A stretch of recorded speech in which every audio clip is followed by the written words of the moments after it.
Hello and welcome to a brand new episode of Mind Over Money, a show where we talk on ways and how meditation, yoga, and behavioral science can help you become a better and a more efficient trader, investor, as well as a better human being. Well, my name is Shadha Janand, and today we have with us a very special guest, Richard Patel, who's the CEO at True Beacon. Now, Richard has formerly managed operations for King Charles and is now a founder of True Beacon, the first operational company based in India's special economic zone, Gift City, along with Nikhil Kamath, who is also a co-founder of India's largest retail brokerage, that is Zerodha.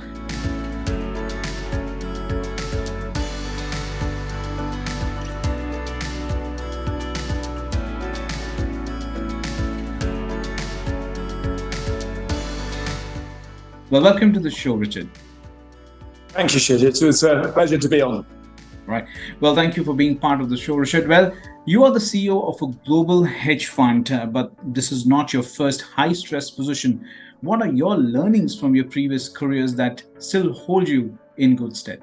Well, it's a difficult question. I think we're always learning every single day, but I've been very fortunate to have a few different careers. I was in the military for 18 years as a combat helicopter pilot. As you mentioned, I worked in the royal household, then in the corporate world. I think I'd have a couple of learnings about leadership, which is to do with putting together high-performing teams that are very different and very complementary in nature.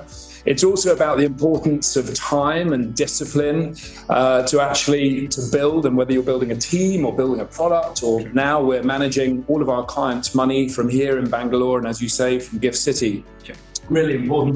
But I think you mentioned that word stress, and I think that stress for all of us, wherever we are in the world, particularly perhaps in the wake of the global pandemic, stress and mental health is a huge issue. And so one of my learnings, having been in highly stressful positions, sometimes, not least flying combat missions in a helicopter at night, perhaps in strange parts of the world, stress is not always negative. A little bit of stress in everyone's life actually can be a great performance enhancer.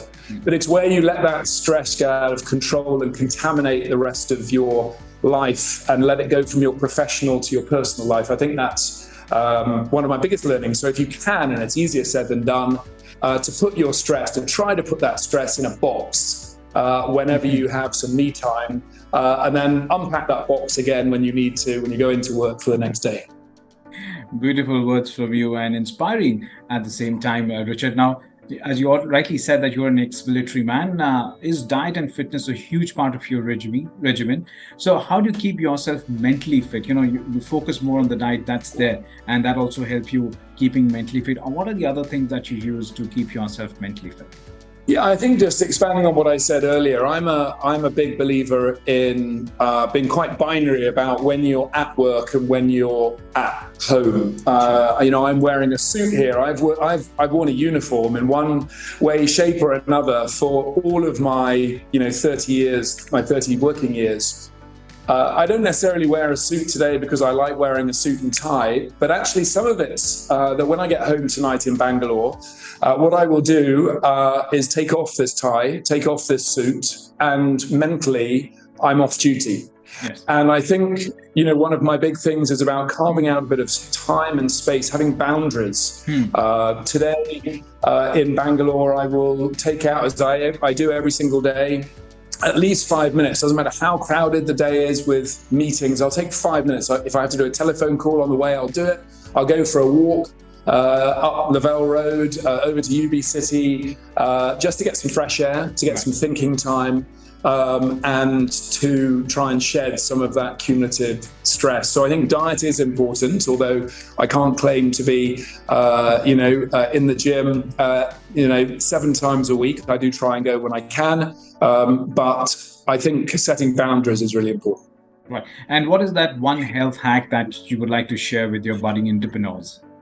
I think it's around routine. I think routine's really important. A lot of studies have reinforced this, whether it's the amount of sleep that you get, whether it's obviously on the nutrition side, whether you go to the gym and you keep yourself tips. So I would say one word is all about routine. I have the same boring breakfast every single day of my life, which is a slice of brown toast and some egg white omelette, and a cup of coffee. But actually having that routine for me really works, because I don't have to think too much. Luckily, I'm not really a foodie either, so it works. So I'd say life is about routine. It's very difficult, of course, when you're traveling, and indeed your business needs you to be working late at night or early in the morning.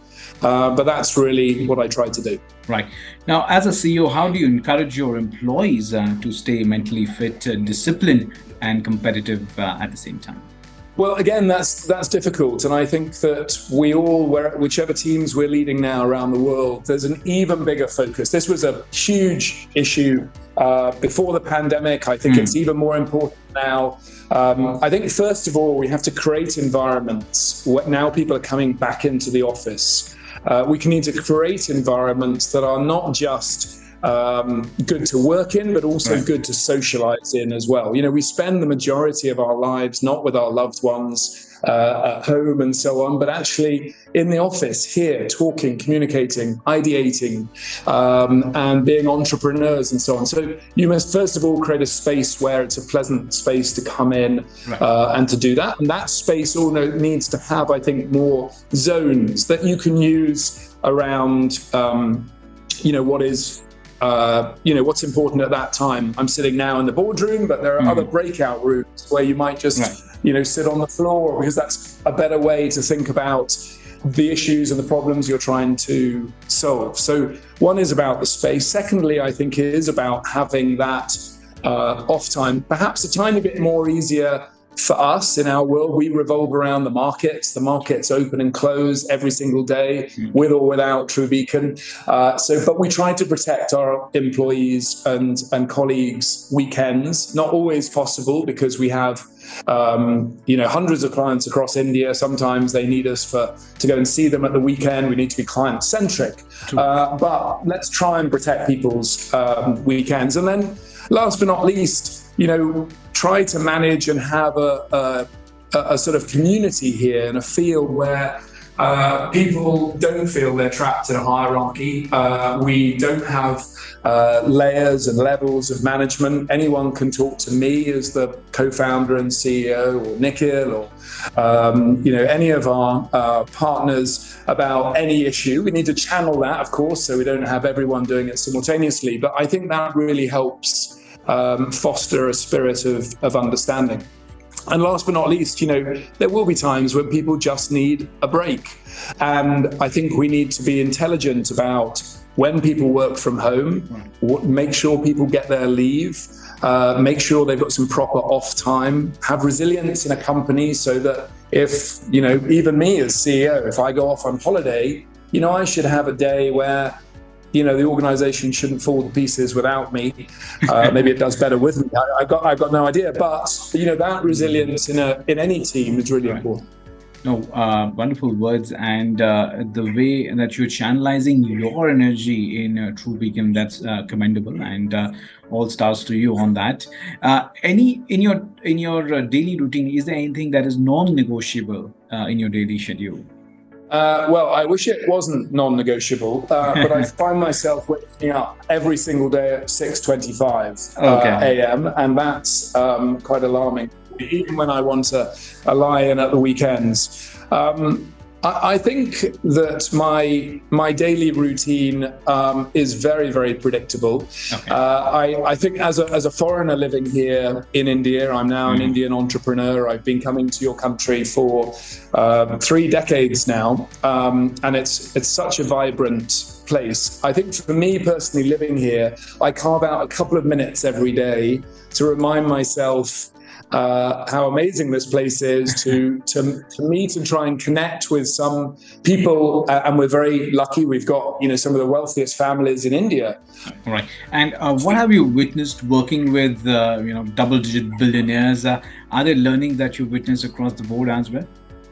Yeah, it's something I when I became vice chairman of Standard Chartered Private Bank, I was very fortunate. I met many of the wealthiest families globally, including here onshore in India, and I was doing that role out of London.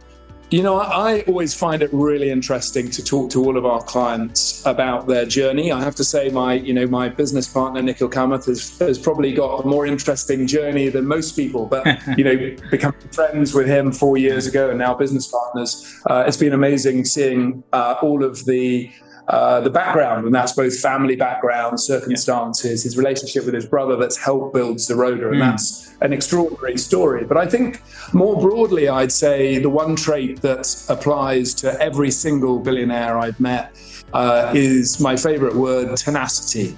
And tenacity gets you a very long way in life. And I think for certainly those first generation entrepreneurs who've started with nothing, tenacity, the will to succeed, the will to keep on plugging away at an issue, try to find creative solutions to problems, to try to, as we used to say in the military, red team, where you try and think through the enemy's eyes. And in our case, that's our clients. What do our clients want? What do they want to get out of True Beacon? If we can solve those problems for them and have the tenacity to really put together a great team, and that team needs to be very tenacious as well, I think success is hopefully on your side.